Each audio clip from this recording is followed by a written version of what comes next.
Well, thank you all so much for tuning in and welcome to our Wonder of Worship podcast. I have the privilege of being your host.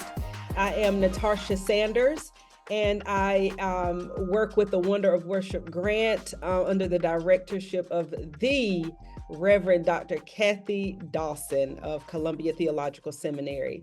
Today, you all, we are in for an exciting treat. We have two phenomenal guests, and I'm going to introduce them to you. I'm sure many of you know who they are when you hear their names, and some of you will be hearing about them for the first time, but I promise you, it will not be your last. First, let me introduce you to the incomparable Martha Moore-Keish, and she is the J.B. Green Professor of Theology at Columbia Theological Seminary. She has taught at this seminary since 2004. You heard that, 20 years. And she has been offering classes on Christian, Reformed, comparative, and feminist theology. She is a premier theologian, as well as a wide range of special topics. Dr. Moore-Keish has published books on Eucharistic theology and prayer, and theological commentary on the book of James, and an edited volume, Karl Barth and Comparative Theology. Her latest publication is a co-edited reference volume, the T&T Clark Handbook on Sacraments and Sacramentality, and that was just released in 2023.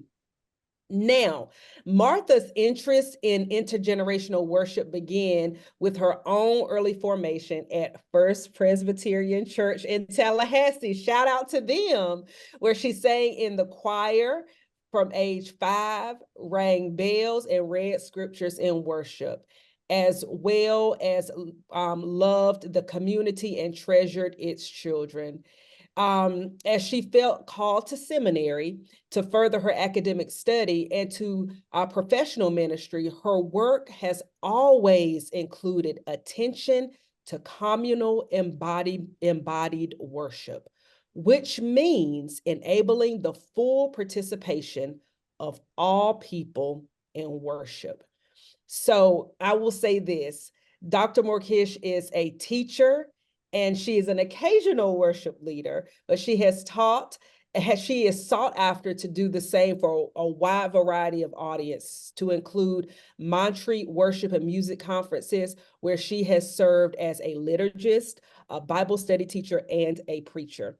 Y'all help me welcome the Dr. Martha Moore-Keish.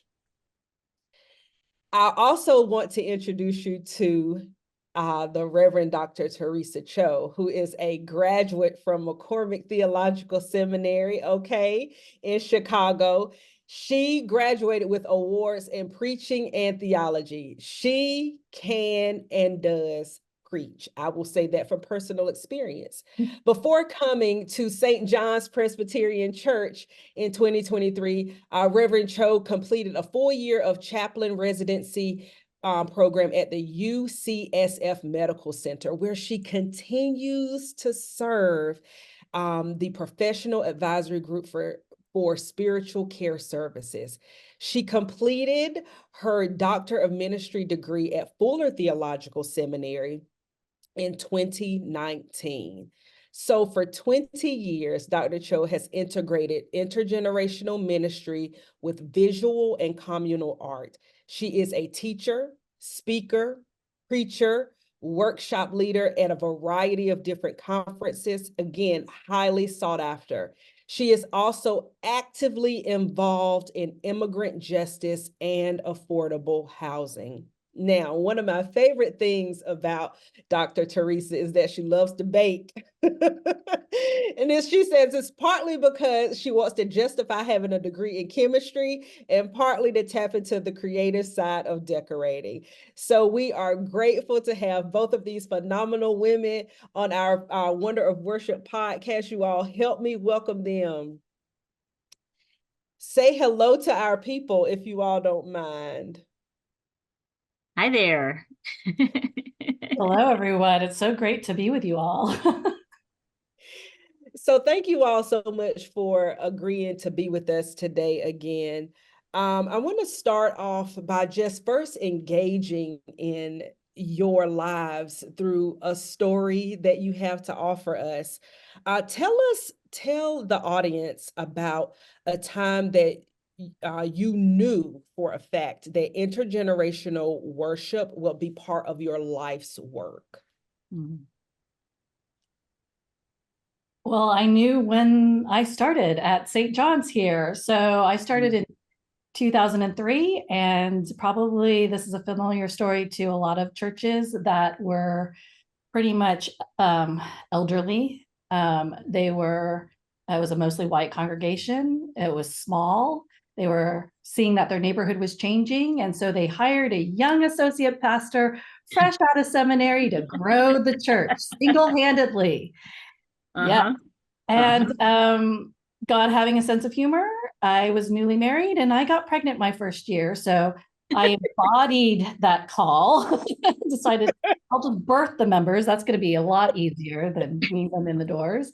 And I also was blessed with a child who did not want to go to anybody for the first 2 years of his life. And so being the first woman pastor at this church since it was built in 1870, it was clear we're going to have to be intergenerational just if you even want me as your pastor, your associate pastor. Yes. And so, a lot of it was just purely out of my need to be a mother and a pastor at the same time, that I had to preach with my baby strapped to my body. You're going to have to let go of that no food, no drinks in the sanctuary because I need my stroller with the sippy cup and the goldfish crackers right there. And oh, by the way, can we remove some of the historic pews because I can't get my stroller down the aisle? And so some of it was just kind of simple, low-hanging fruit that came out of a deep need. And one of the things that we noticed as we were doing those was the response then from families that were coming to visit.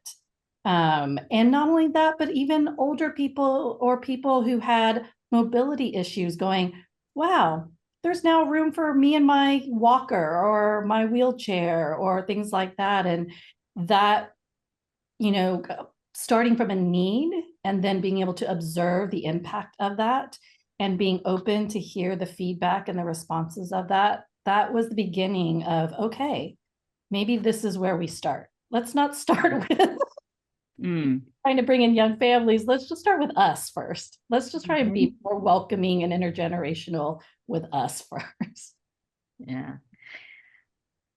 I love that, Theresa. I'm just resonating with you. And the way in which having my own children too is a piece of it.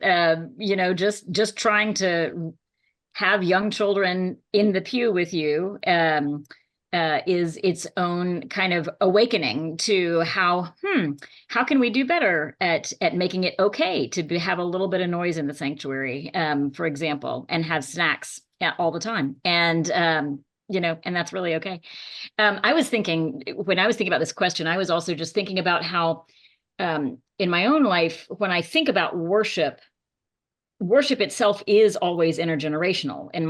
At least I assume, right? I assume that ideally, when we talk about worship, we're talking about worship where there are a lot of different kinds of people, different ages, different sizes and shapes, different cultures, different languages, even sometimes. And so for me, when I began through my seminary work and then through my graduate study beyond seminary to move into the study of worship, that just necessarily meant taking into account all the people who are in worship, from the youngest to the oldest, and including, the people who have different abilities, who maybe look different, who may, right? And now with aging parents, I'm also attentive to how do we welcome people who need assistance with hearing and assistance with mobility, right? And it's all of a piece. How do we make worship a space and a time that is welcoming to all people, and what accommodations do we need to make for all the different kinds of people who show up? I'll just mention one moment, in addition to the ones, Theresa, that you named about awareness of intergenerational worship. When I was in doctoral work at Emory back in the 90s here in Atlanta, I was worshiping at Central Presbyterian Church, which is the congregation where I still worship and sing in the choir. And they have had for a very long time a tradition of welcoming whenever there's a baptism of a child.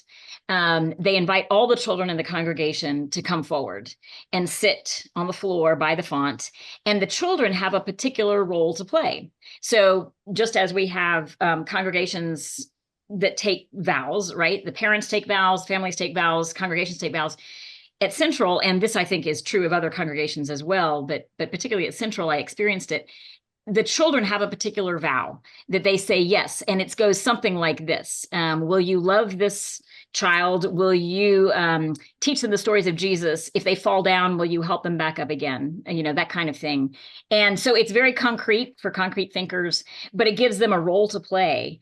And foregrounding children in that way was a kind of awakening for me to say, yeah, this is a great example of how children can be fully present, not exploited for their cuteness factor, but fully embodied and present and empowered to participate and to make promises as part of the community. Those are both such beautiful stories and such beautiful and meaningful ways of engaging beyond yourselves. So I know we're going to get some feedback and responses. I can see people already petitioning sessions and the leaders of the ministry to invite children to the forefront and to get some pews out so they can have the goldfish and the sippy cups and strollers during worship. So thank you all both. Our stories definitely help form and shape how we exist and who we are.